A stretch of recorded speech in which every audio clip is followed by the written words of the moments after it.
Olá, tudo bem? Começa agora mais um programa Cidadania na TV Senado.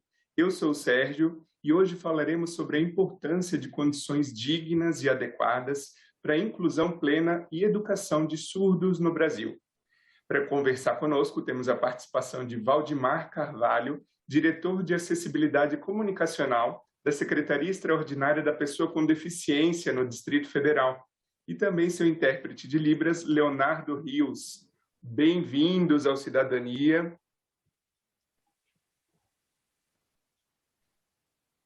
Começar então perguntando, Valdimar, no dia 23 de abril se comemora o Dia Nacional da Educação de Surdos no Brasil. E já no dia 24 de abril é o Dia Nacional da Libras, a língua brasileira de sinais. Qual que é a importância dessas duas datas para a comunidade surda brasileira?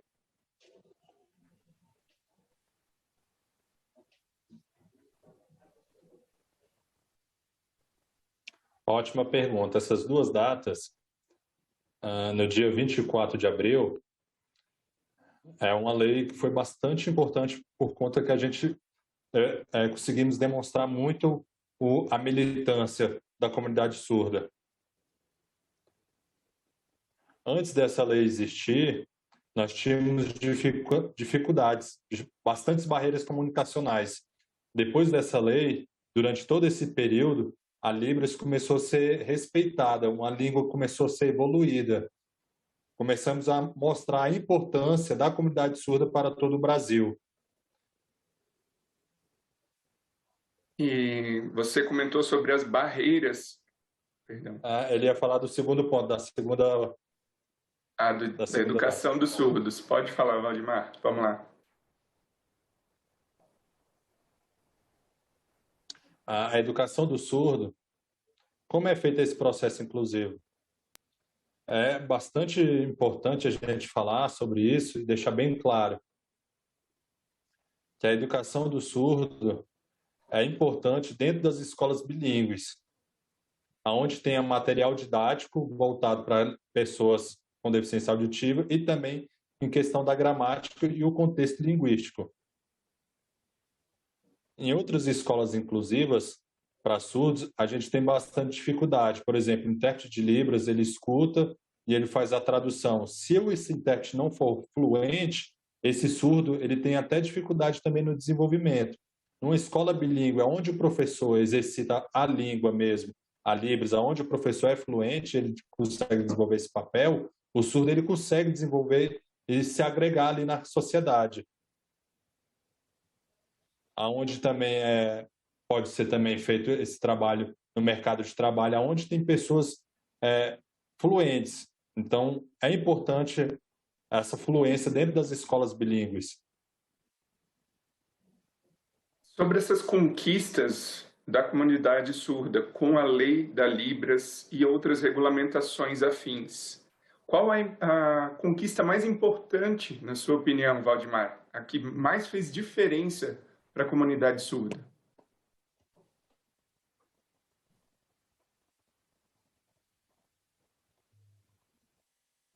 A mais importante é a educação bilíngue para o desenvolvimento das crianças, né?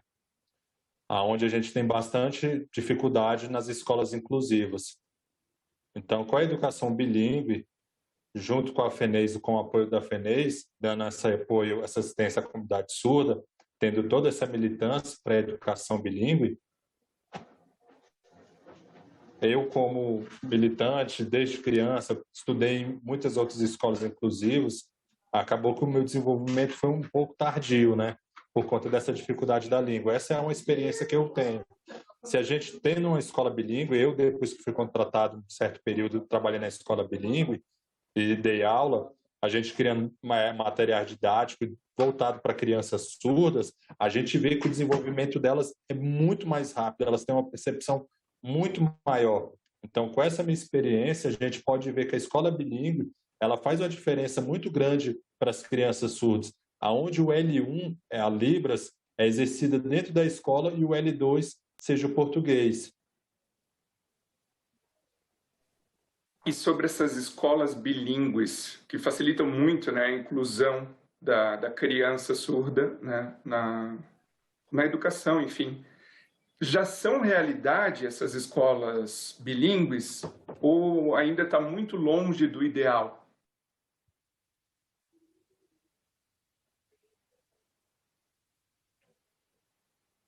A gente tem muitas escolas inclusivas, né? Escolas bilíngues, ainda o quantitativo é muito pouco. A FENEIS, ela tem militado e se movimentado bastante para a gente conseguir realizar isso. Mas, infelizmente, a grande maioria dos estados ainda não tem, né? Então, geralmente o L1 é o português, o L2. Por exemplo, um ouvinte, o L1, a língua dominante dele é o português, e para ele o L2 seria Libras. Então, ele teria um pouco tardio em Libras. Então, para o surdo também ter essa compreensão, o L1 dele teria que ser Libras e o L2 é o português. Isso seria importante dentro das escolas. E o que acontece é o inverso dentro das escolas inclusivas, né? Então, com o apoio da FENEIS, junto com a comunidade surda, a gente tem tentado conquistar esse espaço. Valdemar, conta para quem está nos assistindo aqui como que é a questão da desistência escolar, né? Triste esse fato, mas deve existir a desistência escolar de surdos por não terem estrutura, não terem acesso a esse tipo de escola inclusiva ou bilíngue.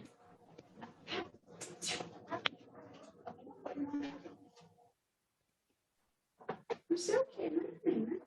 É verdade. Aqui em Brasília, eu sou diretor de acessibilidade comunicacional dentro da Secretaria Especial da Pessoa com Deficiência. Então, antes, a gente, junto com o deputado Yolando, ele foi quem ajudou, idealizou a criação da Secretaria da Pessoa com Deficiência. E essa secretaria ela desenvolve um trabalho em geral para todas as pessoas com deficiência, né?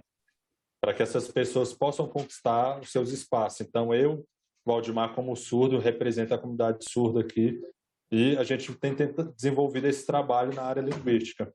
A gente conseguiu há pouco tempo o espaço da 912 Sul. É um espaço enorme ali, junto com o governo ibanês. O governo ibanês cedeu o espaço lá para que fosse criada a escola bilíngue, um complexo. Então, a gente está esperando esse processo terminar e lá haverá uma nova escola bilíngue na 912 Sul. Será a referência no Distrito Federal. Os outros estados ainda estão lutando por isso, mas é uma conquista muito grande e eu acredito que a comunidade surda ficará muito feliz com isso. Então, os outros estados ainda têm essa dificuldade, essa barreira, essa dificuldade.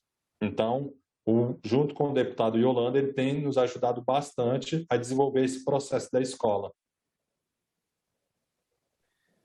E, Valdemar, sendo a presença de um intérprete tão importante, né, para o surdo nas escolas, você considera, assim, na sua visão, que seria importante o ensino da Libras nas escolas, tanto para o surdo quanto para o ouvinte também, para poder se interessar por essa língua brasileira de sinais e também a gente poder, no Brasil, ter mais intérpretes capacitados, interessados. Então, a inclusão da Libras também para os ouvintes, como que você avalia esse cenário?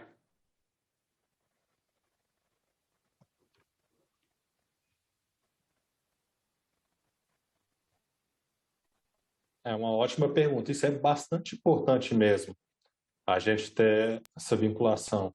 Os intérpretes profissionais, eles exercendo seus papéis, sendo fluentes. Por exemplo, a gente tem alguns intérpretes que muitas vezes não têm tanta fluência, mas ele dá para trabalhar numa escola inclusiva que possa ali desenvolver a comunicação, onde ele consiga se comunicar com uma pessoa surda. Agora, tem aquele intérprete que é profissional, que tem muita fluência, que consegue exercer esse papel. Então, a gente precisa também capacitar também esses intérpretes também. A gente sabe que é importante a criação de intérpretes na área da saúde, na segurança, aonde a gente consiga desenvolver essa comunicação, né? É muito importante. Há um pouco tempo atrás, em 2010, foi criada a Central de Intérprete de Libras aqui no Distrito Federal, que é a CIL. Ela foi criada antes no projeto do ICEP, onde a gente conseguiu desenvolver o trabalho, onde a comunidade surda tinha bastante dificuldade em ter acesso ao serviço público por conta da comunicação, Então, esse projeto facilitou muito. Então, outras pessoas, ouvintes, foram se interessando pela língua em aprender. Então, está aberto para que todos tenham interesse em participar, para a gente poder desenvolver isso, conhecer um pouco da cultura surda, ter aquele desenvolvimento. É importante a gente poder manter essa união com todos. E Valdemar, na sua opinião, você já comentou de capacitação, maior capacitação para intérpretes. Diante do que a gente tem já de legislação a respeito de direitos conquistados pela comunidade surda, quais você avalia que seriam possíveis soluções adicionais para a inclusão do surdo no mercado de trabalho, nas escolas? Então, quais seriam soluções ainda não implementadas, né, que poderiam surgir aí para uma inclusão plena do surdo na sociedade, no mercado de trabalho, nas escolas?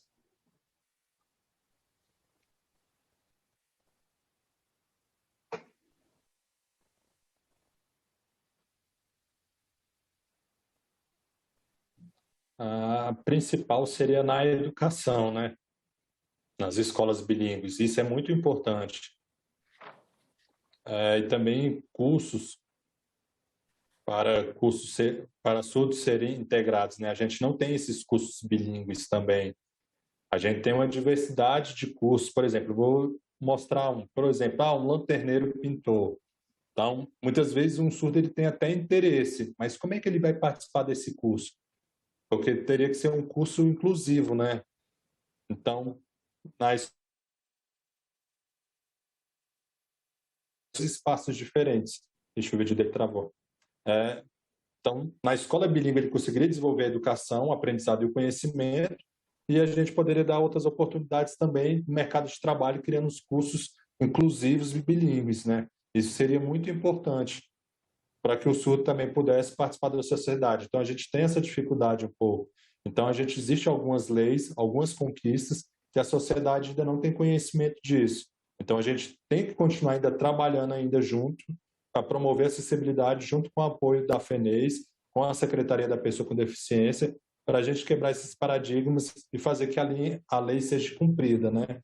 Se não existisse hoje a Secretaria da Pessoa com Deficiência e não existisse a FENES, talvez a gente nem teria conquistado tanto espaço. Então, a gente tem que continuar trabalhando, lutando para o desenvolvimento da comunidade surda. Valdemar, você comentou agora há pouco sobre alguns serviços que o surdo precisa acessar, mas tem dificuldade, né? E contando um caso pessoal, eu fui bancário e aí tive a oportunidade de fazer um curso de Libras, eu adorei o curso, para poder atender o pessoal surdo da carteira de clientes.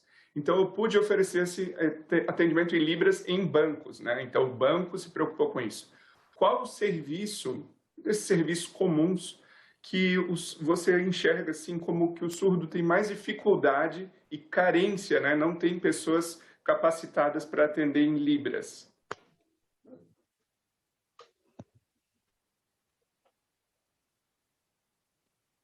Essa é uma pergunta muito importante.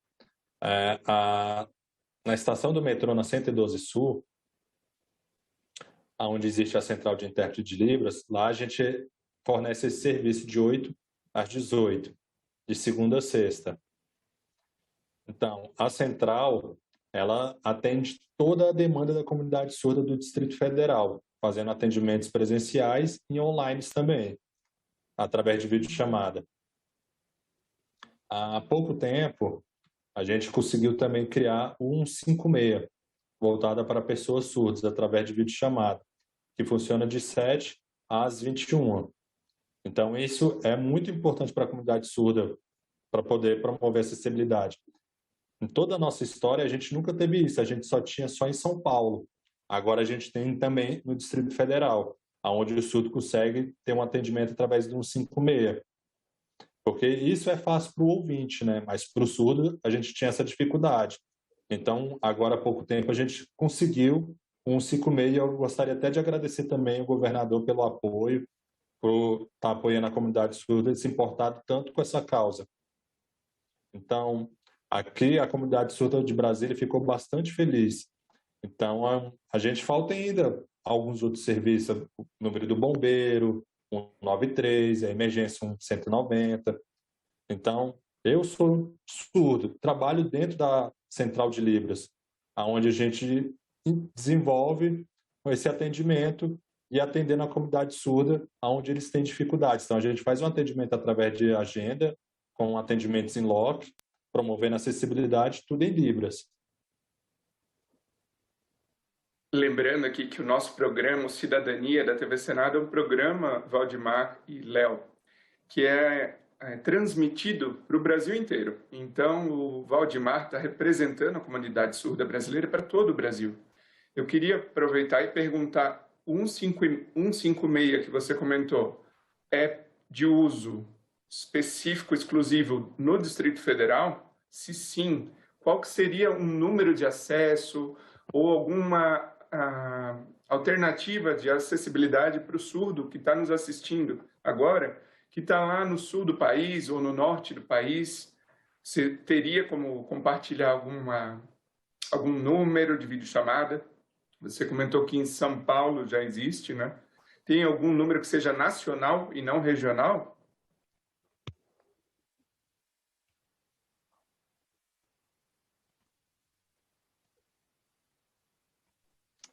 Pois é, infelizmente o atendimento é exclusivo só para o Distrito Federal, né? Então a gente atribui esse atendimento exclusivo só para o Distrito Federal. Por exemplo, no estado da Bahia, em outros estados, ele teria que colocar o prefixo de lá. E aí, quando ele ligasse, não cairia na central de atendimento do 156. Então, infelizmente, o atendimento é exclusivo para o Distrito Federal, mas eu espero que esse atendimento possa ampliar para todo o distrito, para todo o território nacional. Uhum. Então não há, de conhecimento de Valdemar, uma central nacional ampla de atendimento, de acessibilidade do surdo? É isso, né?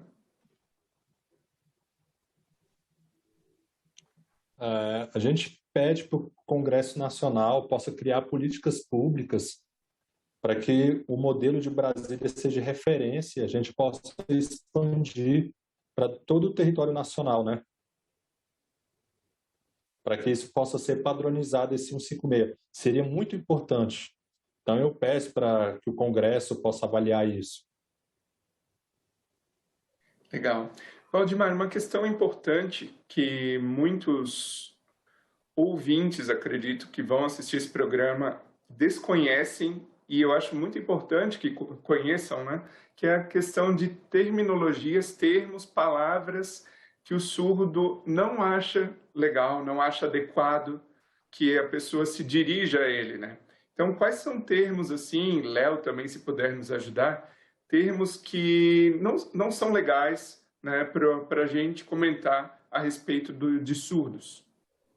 Uma questão delicada, mas eu acho importante, né, para a comunidade em geral ficar sabendo.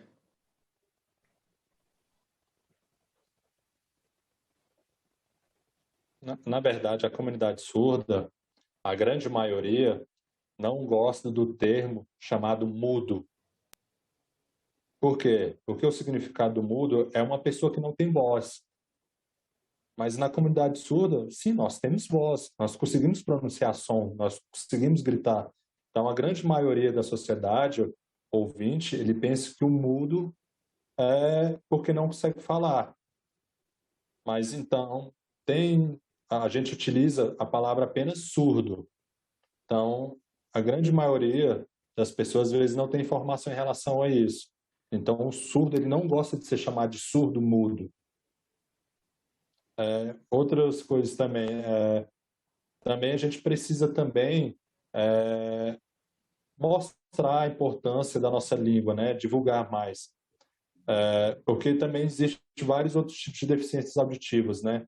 Tem o deficiente auditivo, então a gente considera em relação DA, deficiente auditivo, muitas vezes uma pessoa que só tem a perda da audição, mas não é usuário de Libras. surdo é aquele que é usuário de Libras.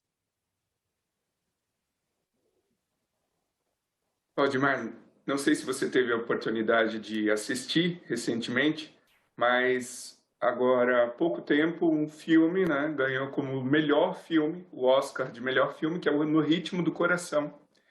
E nesse filme apresenta uma família surda, né?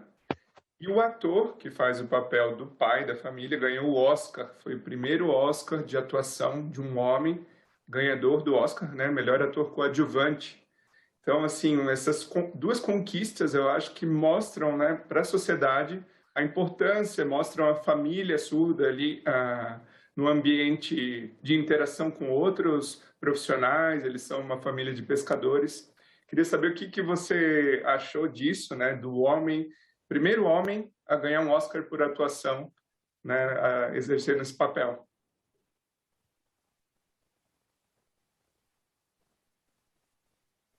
Nossa, foi maravilhoso. Perfeito. É uma história muito marcante. Isso foi muito importante para a gente mostrar. Acontece isso a primeira vez na comunidade surda, então a comunidade surda ficou bastante pressionada. E foi legal pelas pessoas também terem essa empatia, né? Pelo ouvinte ter um conhecimento. E esse filme mostrou muita coisa, como é o jeito, como é a cultura surda, né? Como é a forma de comunicação, as gírias, as metáforas. A comunidade surda também tem muitas outras coisas como isso. O filme mostra muito em relação a isso. Então, eu tenho amigos ouvintes que interagem bastante comigo. E eles comentaram sobre o filme. Falou que isso foi muito importante para a gente mostrar para o mundo como é. Então, os ouvintes que assistiram esse filme tiveram a percepção. E aí, o filme ele relata e mostra um pouco da história de uma família surda, de como é ser surdo. E eu fiquei bastante emocionado quando esse ator foi premiado. Eu tive uma empatia muito grande por ele. Muito legal. Agora eu queria fazer uma pergunta para o Leonardo Rios. Conta pra gente como que você aprendeu Libras e o que você sugere àqueles que têm o interesse, como você, em também se tornarem intérpretes.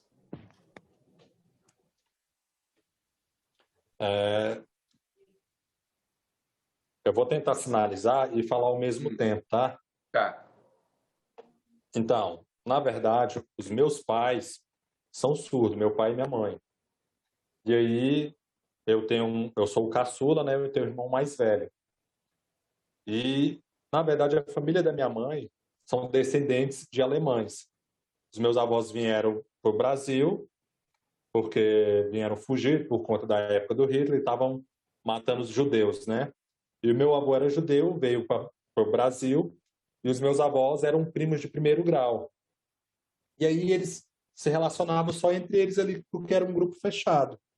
Então, a minha mãe nasceu surda. Já o meu pai, não. Meu pai nasceu ouvinte, e aí na infância teve meningite. E aí perdeu a audição. E aí a família da minha avó teve 12 filhos, e aí 6 nasceram surdos e 6 nasceram ouvintes. E na minha família paterna, minha avó teve 2 filhos, meu tio ouvinte, meu pai ouvinte, só que meu pai perdeu a audição com 5 anos quando teve meningite. E aí eu fui aprendendo na convivência, né, com meu pai e com a minha mãe. Então, minha primeira língua foi Libras. Eu aprendi primeiro a me comunicar em Libras e depois que eu aprendi o português convivendo com os outros familiares, né, com primos, tios, na escola, observando a TV. E na minha época, quando eu era criança, não existia uma central, não existia um atendimento ao público surdo. Então, quem fazia esse atendimento eram nós, filhos mesmo, que atendíamos nossos pais. Então, muitas vezes, nossos pais precisavam de uma audiência. Quem fazia essa tradução eram nós, crianças. Então, muitas vezes, meu pai e minha mãe, eu falo até que é uma brincadeira. Meu pai e minha mãe me emprestava para os amigos dele quando eles precisavam. Então, eu fazia a tradução para os amigos dos meus pais e mais para os meus pais. Então, foi assim que eu aprendi Libras, na convivência. Muito bem. E o que você sugeriria a quem quer aprender, não na convivência, mas quer se tornar um intérprete? Eu acho que é um papel muito importante, né? Porque você está lidando com vidas. Então, você é um instrumento de acessibilidade. Você é uma tecnologia assistiva. Então, através de você, você se torna um canal de comunicação, você ajuda muitas outras pessoas. Então, é gratificante exercer esse papel, fazer esse serviço. Você vê o brilho nos olhos das pessoas quando elas conseguem ver que alguém está correspondendo com as expectativas delas, quando elas estão sendo atendidas. Muito obrigado, Léo. Muito obrigado, Valdemar, pela participação. E o meu muito obrigado a você que nos prestigia com a sua audiência aqui na TV Senado. Esse programa já está disponível no nosso canal no YouTube. Aproveita e se inscreve lá. E também no site do Senado Federal. Se você tiver alguma dúvida, alguma sugestão, pode encaminhar para a Ouvidoria do Senado. E a gente se vê na próxima. Um abraço.